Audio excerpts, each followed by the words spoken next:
Bonjour, merci Wessim. Bonjour à tous. Merci pour l'invitation et pour cette occasion de parler de la stratégie digitale 2025. Il y a eu pas mal de points en fait, qui ont été abordés tout au long des débats et des échanges, et c'est des points assez intéressants. Après, on pourra répondre en plusieurs, parce qu'il y a des choses aujourd'hui qui évoluent. On essaie en tout cas de faire avancer les choses. Et je pense que, on va dire, le passé, c'est le passé. C'est-à-dire, soit on reste à regarder le passé et à se dire, voilà, on n'a pas pu faire et on ne va pas y arriver parce qu'il y a ça et ça et ça et ça et ça et ça. Je pense que le chantier est énorme. Aujourd'hui, en termes de digitalisation, sur les 4 dernières années, 5 dernières années, on n'a pas beaucoup avancé. Que ce soit en termes de services digitaux au niveau de l'administration, en termes de développement de l'écosystème, même s'il y a des initiatives très bien et qui ont lancé une certaine dynamique, mais je pense qu'on peut encore faire plus au niveau de la connectivité, au niveau du pays, etc. Donc je pense qu'on a pris beaucoup de retard. Donc on est face à un choix qui est très simple. Est-ce que j'avance ou est-ce que je reste sur mon retard et sur mes acquis et sur dire voilà, j'ai des problèmes partout. Donc nous, le choix, c'est plutôt d'avancer. D'avancer pour plusieurs raisons. La principale raison, c'est que l'opportunité que développe le digital. Dans 5 ans, le digital, c'est 25% de l'économie mondiale. Donc le PIB mondial, il va être généré à 25% autour du numérique. Donc on voit très bien l'impact que le numérique aura au niveau de l'économie mondiale. Aujourd'hui, si on parle des pays leaders, les États-Unis ou la Chine, on parle de 15-25% en fonction des hypothèses hautes ou basses de calcul de GDP au niveau de ces pays-là, qui sont les 2 pays leaders aujourd'hui au niveau du numérique. En Tunisie, on est à 4%, et parfois également on entend le chiffre 7%, ça dépend dans quelle corbeille on va faire le calcul. Donc on voit tout le gap aujourd'hui qu'on a, et le numérique, c'est une opportunité et c'est une obligation de ce qu'on a vu lors de la pandémie. Et l'avantage du numérique, contrairement éventuellement aux autres secteurs, c'est sa volatilité. Ce qu'on disait il y a 6 mois, peut-être n'est plus vrai aujourd'hui, parce qu'il y a des nouvelles technologies, de nouvelles approches, de nouvelles choses qui ont apparu et qui ont fait en sorte que le marché a évolué. Il y a 6 mois, on parlait de concepts. Aujourd'hui, on les voit dans des startups qui opèrent sur les marchés. On le voit même avec Sizouba, avec qui il est intervenu, dans le collège. On voit des choses et voilà, il y a des choses qui bougent énormément. Et je pense qu'il y a 1 an avant le collège, c'était pas réaliste qu'on allait voir. Donc les choses évoluent rapidement et ça crée des opportunités. Il faut voir le côté positif. Donc on peut rattraper très rapidement le retard. Et l'échiquier mondial, il est en train de bouger tout le temps. Les pays scandinaves sont en train d'émerger dans certaines technologies. Les pays asiatiques, les États-Unis et la Chine, ça reste de gros monopoles. L'Afrique pareil. Donc ils sont en train de se positionner. Donc voilà, il y a pas mal de choses. Donc nous, on part dans ce concept-là de se dire voilà. La stratégie, on se la veut ambitieuse, qui permet de construire, de rattraper ce retard-là et de fixer la barre plus ou moins haute pour avancer dans le digital dans le pays. Et entre parenthèses, pour moi, si on n'avance pas dans le digital, si on ne positionne pas demain le numérique comme un vecteur de relance, d'inclusion et d'attractivité pour la Tunisie, je pense qu'on va perdre beaucoup d'opportunités dans les 2-3 prochaines années. Et c'est un travail qui doit être fait collectivement. Et quand je parle collectivement, les instances, les organisations du public, de l'administration, qui parfois ne discutent pas entre elles, ont du mal à travailler ensemble. Et je ne comprends pas pourquoi, en fait. Parce qu'on est sur des sujets qui sont des sujets intellectuels, c'est-à-dire des sujets rationnels, pragmatiques, factuels. On n'est pas sur des sujets de conviction, de politique, etc. On est dans des sujets digitaux pour apporter de la valeur aux citoyens et également travailler avec le privé. Le partenariat public-privé, aujourd'hui, c'est un facteur clé de succès, c'est un must-have. Donc en partant de ça, la stratégie, pour répondre directement à ta question, Wessim, il y a 6 axes, 6 orientations principales. 6 principales orientations. La première, c'est l'inclusion numérique et financière. Donc c'est le rôle social du numérique, c'est le rôle social du digital, qui se traduit sur 2 axes, la partie numérique et la partie financière, je vais le détailler après. Le deuxième axe, c'est la Tunisie, terre du numérique. Qu'est-ce qu'on veut dire par la Tunisie, terre du numérique? C'est que la Tunisie, on veut la positionner comme un pays leader, comme une destination cible pour les investissements, pour le développement du digital au niveau régional. La troisième, c'est la digitalisation de l'administration. Donc, je vais rebondir. Le quatrième, c'est l'avance technologique. L'avance technologique, c'est quoi? On s'est rendu compte, en fait, dans le numérique, dans le digital en Tunisie, on a reproduit le même modèle que le textile. On se positionne en bas de la chaîne de valeur, et quand on voit en fait la contribution de la Tunisie au niveau de la chaîne de valeur d'un projet ou du textile par exemple, on est aux alentours de 5-10%. Donc on est vraiment en bas de la chaîne de valeur. Donc l'idée, c'est de dire, ok, pourquoi ça? C'est qu'on se positionne sur les technologies quand ils sont en phase d'émergence, de généralisation ou d'industrialisation. Les technologies JET, chez Fouha Al-Abed, ils sont positionnés dessus, ils l'ont adopté. Il y a eu les positionnements géostratégiques là-dessus. Et là, c'est nous, on dit, OK, bah, je vais prendre cette techno, je vais la développer. C'est trop tard, du coup, on va gagner que les miettes. Donc l'idée, c'est de se positionner vraiment en avance de phase par rapport à l'émergence des technos, les détecter, les expérimenter et définir une stratégie sur le sujet clair pour le pays. Et le quatrième axe, c'est tout ce qui est formation et emploi. Ça, c'est l'alignement entre les besoins des employeurs et ce qu'on est en train de produire pour la formation. Il y a une adéquation complète aujourd'hui dans le numérique sur ce sujet-là. Il y a 50 000 chômeurs dans les TIC. Ce qui est impressionnant, c'est un secteur qui est en pénurie aujourd'hui, qui est très tendu en termes de compétences, mais quand même, on arrive à générer du chômage dedans. Donc, il y a vraiment ce qu'on est en train de former, le parcours d'éducation et d'enseignement n'est pas adapté par rapport à ce que cherchent les entreprises, ce que cherchent les entrepreneurs. Et au final, c'est la cybersécurité. Donc, le sixième axe. Donc, et donc, en fait, les 6 orientations sur lesquelles on va travailler sur les prochaines années. Après, on pourra détailler les indicateurs derrière, comment on va faire pour y arriver, quels sont les projets. C'est une stratégie où il y a énormément de projets dedans. On a un peu changé l'approche de structuration de la stratégie. On parle plus de c'est pas comme le PNS où c'est juste un portefeuille de projets. Les projets, pour nous, c'est un moyen d'atteindre un objectif, d'atteindre une cible. Donc, on les a structurés sur des initiatives et derrière qui se déclinent sur un plan d'action et des projets. Merci Sarsène. On ne pourra peut-être pas, ça c'est sûr, lors de cet espace, revenir sur tous les détails. C'est une vraie stratégie. Et déjà, c'est bien de donner des highlights pour ce parterre de jeunes dirigeants. Alors, peut-être ce qui pourrait être intéressant pour ces jeunes dirigeants, pour des startups éventuellement. Alors, comment, à travers cette stratégie, que préparez-vous pour ces startups pour qu'ils puissent justement fournir leurs services, travailler avec l'État, parce qu'on est là pour parler de ça un petit peu plus du moins sur votre partie et sur la partie suivante. Vous faites un peu la transition entre les deux panels en fait. On a parlé d'état des lieux, de la digitalisation de l'administration et tout à l'heure on va parler de ce rôle des startups. Donc à travers cette stratégie de digitalisation de l'État et de digitalisation du manière générale, quel rôle pour les startups selon vous? Et j'aimerais bien vous entendre du coup sur l'achat public d'innovation, entre autres. On va dire les startups et les PME. Les PME, PMI. C'est-à-dire tout cet... Voilà. On oublie souvent qu'il y a un tissu de PME qui est assez riche en Tunisie, qui est assez diversifié. Et souvent, on se focalise trop dans les startups et du coup, on oublie que ça existe. Donc, comment on va faire pour adresser ce sujet-là? Donc,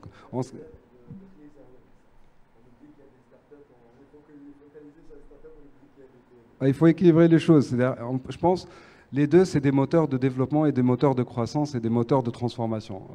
Ça apporte la fraîcheur, ça apporte l'innovation, ça apporte l'agilité qui manque énormément aujourd'hui à l'administration. On va parler, tout à l'heure, on parle de digital, de compétences, etc.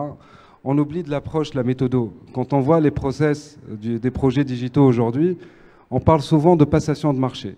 On voit que la passation de marché, elle est au centre des projets digitaux. Alors que quand on raisonne dans le privé, ce n'est pas la passation. Déjà, parle-moi du projet, de sa phase de cadrage, de son design, de son développement, de son déploiement, de la conduite du changement derrière. Et la passation de marché n'est qu'un outil pour servir un besoin. Ce n'est pas un objectif en soi dans un projet. Et il ne faut pas qu'elle soit une étape centrale dans un parcours de projet. Donc ça, je voulais dire ça par rapport à la parenthèse et pour lier par rapport à la...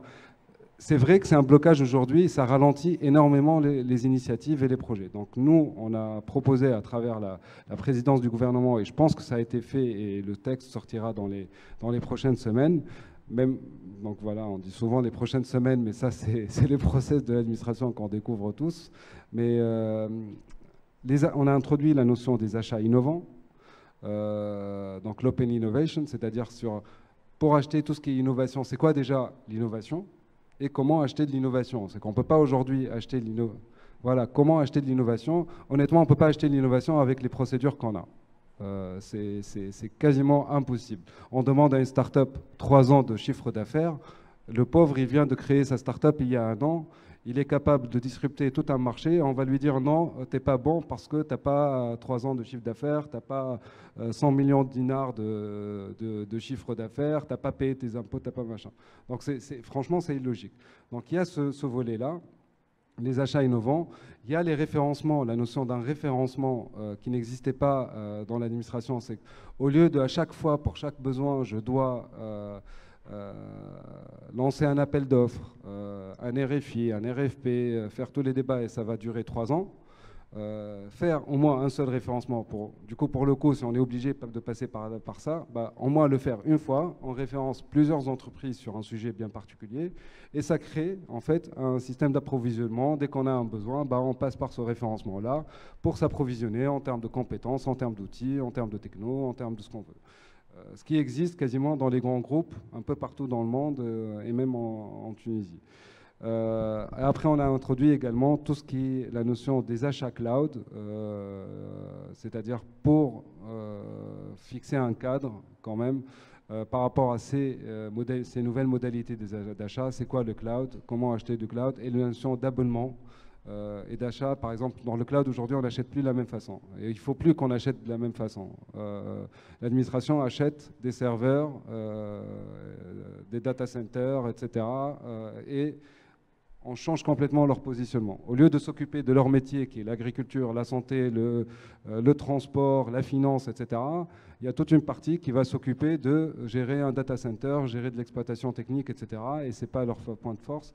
Donc l'idée, c'est de basculer vers le cloud et du coup de leur expliquer, de mettre en place le cadre favorable pour que les achats cloud soient adoptés au niveau de l'administration. Et au niveau des startups, on est en train de travailler sur une initiative qui s'appelle Tech for Tunisia. C'est une initiative qui est construite par rapport au retour d'expérience du Covid. Privé, public, si on est assez intelligent autour d'une cause commune, autour d'un problème, on sait répondre rapidement et on sait apporter de la valeur très rapidement.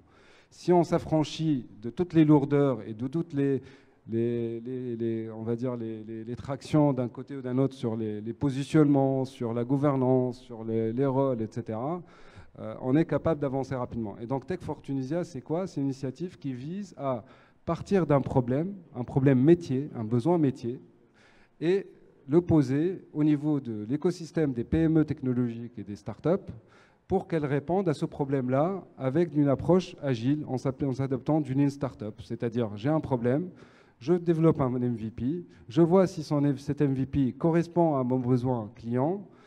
Si ça correspond, bah, tant mieux, je continue à l'améliorer. Si ça ne correspond pas, bah, je pivote et j'essaie de trouver une autre solution pour le faire.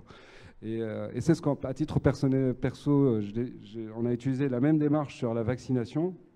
On me dit oui, la vaccination, c'est peut-être parce que la vaccination, l'urgence. On a commencé à travailler sur la vaccination depuis fin 2020. Donc ça continue aujourd'hui et les équipes continuent à avancer sur d'autres évolutions, sur de nouveaux modules autour de IVAX. Donc l'idée, c'est quand on positionne les gens autour de leur vrai rôle, le métier, c'est pour le métier, la techno, c'est pour la techno, le support, c'est pour faire du support, le développeur, il développe, etc. Ça permet de cadrer les choses et de clarifier les rôles. Et je pense qu'on parlait de gouvernance depuis tout à l'heure au niveau de l'administration. Je ne pense pas que c'est un problème de positionnement. Où est-ce que je suis? Est-ce que je suis au niveau... Tout à l'heure, j'ai entendu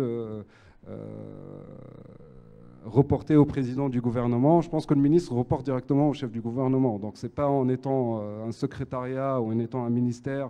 Je pense que le raisonnement doit être poussé au-delà de cette logique où est-ce que je suis, à une logique qu'est-ce que je fais, quelle valeur j'apporte à ce projet-là et est-ce que ça a du sens que je sois vraiment un acteur sur le projet. Les ministères, ils doivent porter leur digitalisation sectorielle. La santé, c'est à eux de porter la digitalisation de la santé. Le transport, c'est à eux de porter la digitalisation du transport.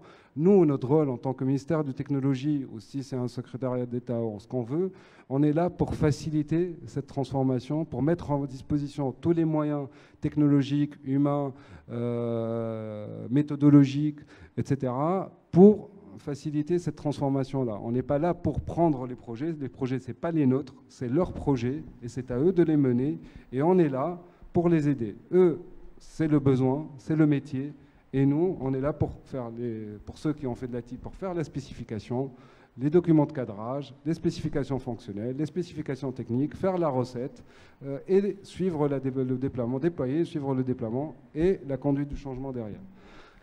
Donc voilà, j'essaie de... Non, mais c'est très bien. Non, non, c'est très bien, c'est clair, c'est droit au but. Alors, j'ai annoncé 2 questions, mais je prends le micro pour le 3e axe, qui n'est pas une question, en tout cas pas de moi, mais on va essayer de prendre 1 ou 2 questions. Alors, les 2 premières mains qui vont se lever, on va prendre les 2 questions. Question de la salle, s'il y en a. Donc, 1, 2, voilà, c'est bon. Je ne vais même pas regarder, sinon on ne va pas y arriver, il faut qu'on avance. On est un petit peu à la bourre. Ah oui, et j'ai une question aussi qui est parvenue tout à l'heure, je profite le temps qu'il s'organise. Donc, par message, c'est par rapport à l'aspect communication, justement, et un manque de communication sur la digitalisation aujourd'hui, enfin, ce que fait l'État. C'est une question qui était destinée tout à l'heure par rapport aux utilisateurs, mais c'est une question que j'avais posée en parlant de femmes à des mesures, enfin, des services digitalisés, mais donc, est-ce que c'est dû à un manque de communication? Peut-être aussi. Pour rebondir à ça, Wessim, rapidement, juste 30 secondes. Nous, ce qu'on a mis dans la digitalisation de l'administration, c'est une approche orientée citoyen. C'est généralement, quand on raisonne digitalisation, de ce que j'ai remarqué, de ce qu'on a vu, on raisonne outil. Ah tiens, il y a cet outil qui fait ça, je le mets et je garde mon process tel qu'il est. Et après, le process, il est lourd par définition. Il existe depuis 30 ans, 20 ans, et on met dessus une couche qu'on appelle on a digitalisé alors qu'on n'a rien fait en fait. On a juste mis une interface sur un process qui est lourd par définition. Donc ce qu'on dit, on va mettre en place des approches orientées citoyen, on part du citoyen et on redesign le process et le digitaliser. Et c'est ça la vraie digitalisation. Et après on se pose des questions. C'est vrai qu'on communique mal, mais également il faut se poser la question, est-ce que les services qu'on est en train de pousser, est-ce que c'est les bons services pour le citoyen? C'est-à-dire si le citoyen ne vient pas... Quand on raisonne start-up, si on n'achète pas ton produit, c'est que ton produit ne colle pas avec son besoin. C'est-à-dire que tu n'es pas en train de répondre à un besoin client. Et il faut qu'on intègre ce raisonnement au niveau de l'administration. Si mon service n'est pas utilisé, c'est qu'il n'est pas bon. Peut-être parce que j'ai mal communiqué, peut-être parce que je l'ai mal conçu, peut-être parce que c'est pas ça que le... Donc il faut s'approcher vraiment du client, qui est le citoyen, l'écouter et faire ce que le citoyen attend. Et non pas ce que moi je pense bien pour lui, etc. بالله حسن السلام عليكم الياس قرار بالله يعني انت تحكي تو استراتيجي ديجيتال 2025 يعني لا استراتيجي ناسيونال نتاعنا ديجيتال بدات en 2013 pour 2018 من بعد بدلت 2020 وتوا 2025 بالله ماذا بيا اذا كان تعطيونا ان رابور ديفالواسيون نتاع 2018 شنو اللي صار فيها شنو ما صارش 2020 شنو اللي صار فيها شنو ما صارش و 2025 خاطر انا بعثت لكم اون دوموند داكسي ا لانفورماسيون في اكتوبر اللي فات ما جاوبني حتى حد لتو الى يومنا هذا على خاطر راهو نقول لك من الاخر اون استراتيجي avec les mêmes projets les mêmes personnes les mêmes fournisseurs les mêmes budgets راهو كيما فشل 2018 باش تفشل 2020 باش تفشل 2025 نقولها لكم من تو فهمتني دونك زايد يعني الواحد وانا كي نشوف لي سيمينار ولا الورك شوب وبالتالي تحس يعني الواحد ولا كلوب بريفي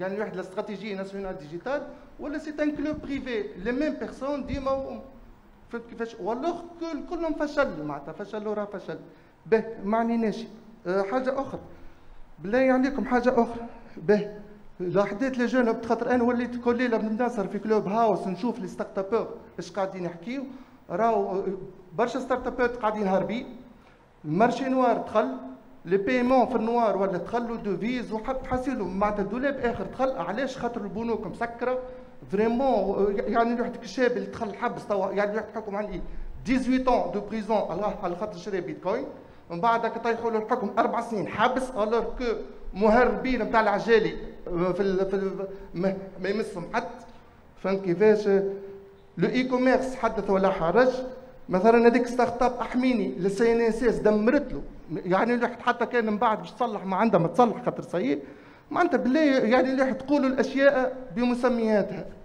وانت قلت حاجه وانه يعني الواحد ما يلزمناش ناقل لازمنا نقدموا. انا نقول لك حاجه سي حسن، راني انا اليوم عمري 51 سنه، من 80 مش نرجع التالي من 2005 من عهد خديجه غرياني ومتصرويل لو ميم ديسكور. انا عمري 51 سنه نحلم نشوف تونس ديجيتال، نمشي نخدم في السعوديه، نخدم على بروجي الانتيليجنس ارتيفيسيال ونخدم لا يو تي وكذا، نجي لتونس نلقى بلا بلا بلا فورمولير وشني.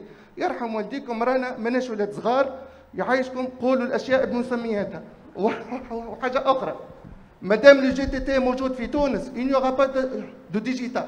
نقولها لك خاطر فما مافيات وكذا. وشكرا. Merci. Allez-y, s'il vous plaît. Oui, merci Hassan pour ces précisions. Je suis intéressé par le 5e axe de la stratégie qui parle justement de formation et emploi. Là, j'aurais souhaité savoir un petit peu quelles sont les articulations qui ont été mises en place pour un petit peu réduire ce gap dont vous avez parlé à l'instant, le gap entre les diplômés et puis les besoins actuels sur le marché.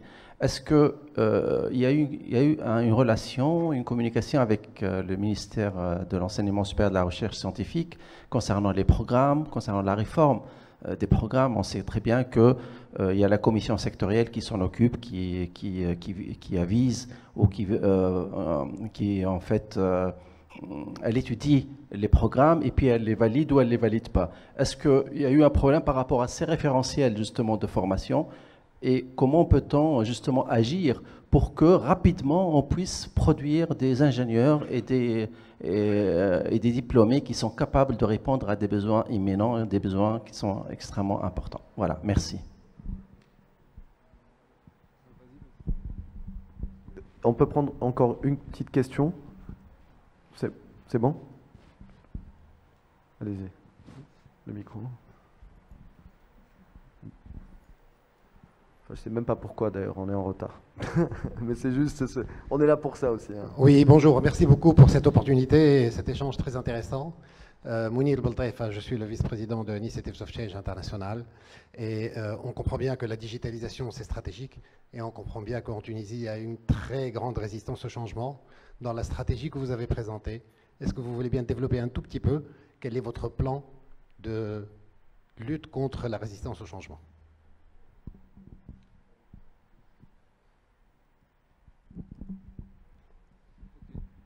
Il y a eu pas mal de points. Je ne vais pas rebondir sur certains points parce que je ne suis pas là pour parler que ce soit de UGTT ou autre. Ce n'est pas en tout cas notre sujet aujourd'hui, parce que, mais pour répondre aux autres points, si on veut parler du bilan, c'est-à-dire on n'est pas en train de cacher des choses, et je pense que je l'ai dit dès le début, on a eu pas mal de retard, c'est-à-dire sur l'avancement des différentes stratégies 2014, 2018, 2020, etc., etc. Et je suis d'accord, c'est-à-dire il y a eu pas mal de couches sur couches sur couches, et on a perdu toute la lisibilité et toutes les orientations. Mais qu'est-ce qu'on fait du coup? Est-ce que est-ce qu'il faut se dire ok, on a fait des erreurs ou il y a des choses qui n'ont pas fonctionné, du coup comment on peut revoir les choses?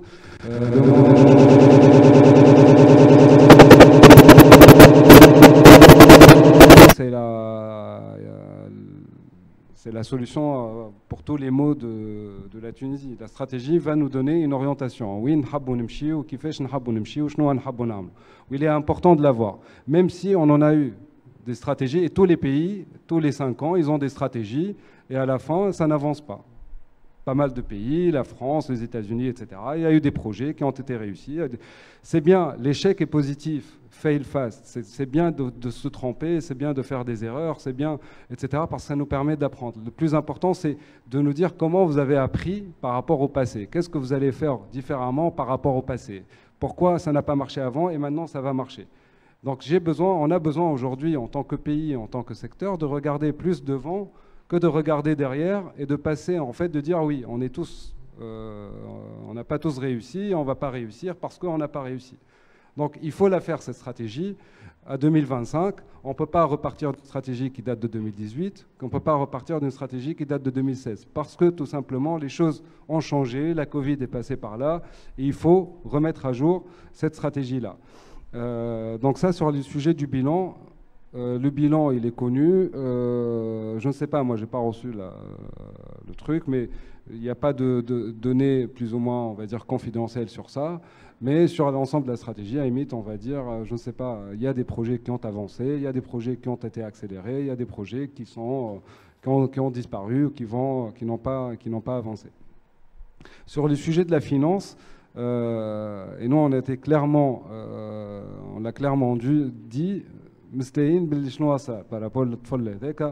et même le ministre l'a clairement cité, il a dit on ne peut pas raisonner avec des prismes des années 75.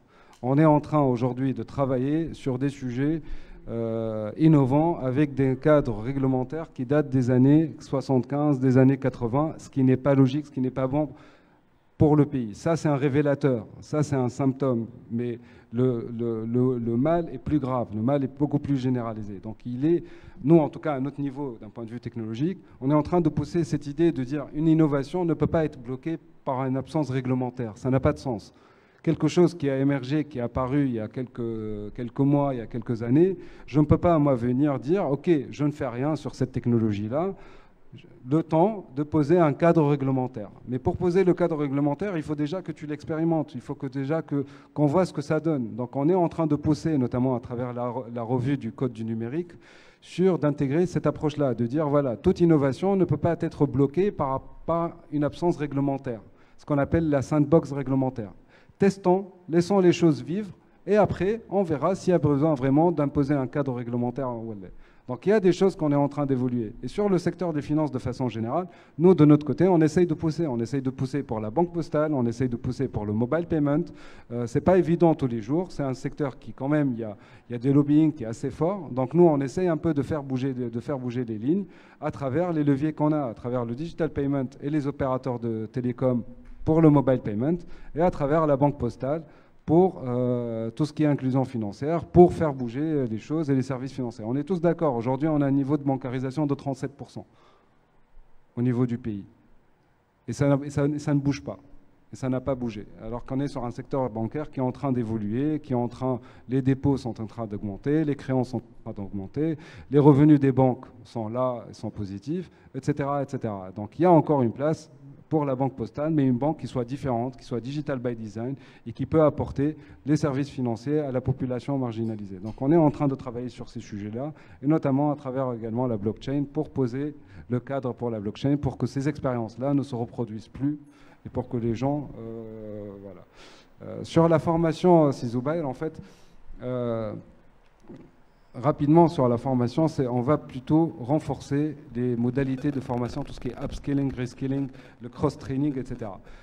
Dans le digital, vu la volatilité des technos, etc., il y a besoin aujourd'hui de renforcer la capacité d'adaptation, l'agilité du secteur, on va dire, globalement, des organes de formation, que ce soit public ou à la privée, par rapport à l'évolution des technologies. Donc il faut qu'ils gagnent cette agilité. Et cette agilité, il faut...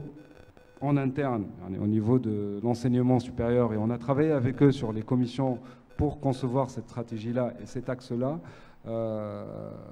pour justement voir comment adapter couramment les parcours de formation, les parcours d'éducation et d'enseignement. Mais je pense que ça va prendre beaucoup de temps, parce que c'est un processus interne, etc. Donc l'idée, comment il faut booster, il faut renforcer tout ce qui est upskilling, reskilling, c'est-à-dire la formation continue, les formations courtes, ce qu'on voit quand il y a des initiatives de RBK, de Go My Code, etc., et l'impact qu'ils peuvent avoir sur l'avenir et la création des opportunités pour certains élèves ou pour certains étudiants, il faut renforcer ce type d'approche. Et les technos, on n'a plus besoin de 3 ans d'études d'ingénieur pour maîtriser une techno. C'est-à-dire parfois, en 6 mois, avec un background, avec une tête bien faite, on est capable de monter sur une techno et d'être employable, on va dire, sur cette techno-là. Donc c'est ça principalement, en fait, réadapter les parcours de formation, donner plus d'impact, plus de poids dans dans les quotas pour tout ce qui est métier du numérique, c'est que les quotas n'ont pas évolué. On est toujours sur des quotas assez vieillissants. Et si on veut vraiment que le numérique puisse prendre une place plus importante dans notre économie, il faut aussi que ça soit impacté au niveau des quotas qui sont attribués à cette filière-là. Et rapprocher le privé à la formation et à l'éducation et à l'enseignement. Nous, on l'a appelé la fusion des 3 E, c'est-à-dire l'emploi, l'étudiant et l'enseignement. C'est-à-dire le privé, il faut qu'il soit une partie prenante importante de la définition des parcours de formation, des parcours d'enseignement, des formations courtes, etc. Parce que au final, c'est le privé qui peut donner son besoin. C'est le privé qui peut évaluer l'ampleur de la demande qui va venir après. Et donc, il faut vraiment l'associer par rapport à ces définitions-là et par rapport au parcours d'enseignement. La résistance au changement, une initiative qu'on a lancée, qui est en cours notamment avec nos amis de la BAD, on va mettre en place un dispositif dédié à la conduite du changement sur l'ensemble des projets de transformation digitale qui sont liés à notre stratégie et au PNS 2020 et qui va être prolongé sur tous les projets que le ministère occupe ou lead avec les parties prenantes et les différents autres ministères. Il y a un autre sujet sur la conduite du changement, c'est pour conduire un changement, il faut le porter. C'est-à-dire, il faut comprendre c'est quoi déjà le changement. Et l'administration, malheureusement, beaucoup ne voient pas ce que c'est le digital, ne savent pas ce que c'est un projet digital, n'ont pas les compétences. On a parlé des compétences tout à l'heure pour gérer un projet digital. Quand on parle en fait aujourd'hui d'agilité, quand je parle d'agilité, du Scrum, du Extreme Programming, du Peer-to-Peer Developing, du DevOps, etc., il faut que... On ne peut pas prendre quelqu'un, le lâcher dans ce truc et lui dire « vas-y, tu vas fonctionner, vas-y, fais le projet digital, etc. » et ça va bien se passer, alors que la personne, elle a passé 20 ans à travailler sur d'autres process, sur d'autres modes de fonctionnement. Donc il y a toute la partie capacity building qu'on va développer, qu'on est en train de développer à travers des partenaires pour former l'administration et les parties prenantes au niveau des projets aux pratiques du digital, au sujet du digital, les méthodes, les technos, etc. Il y a un sujet Tech for Tunisia.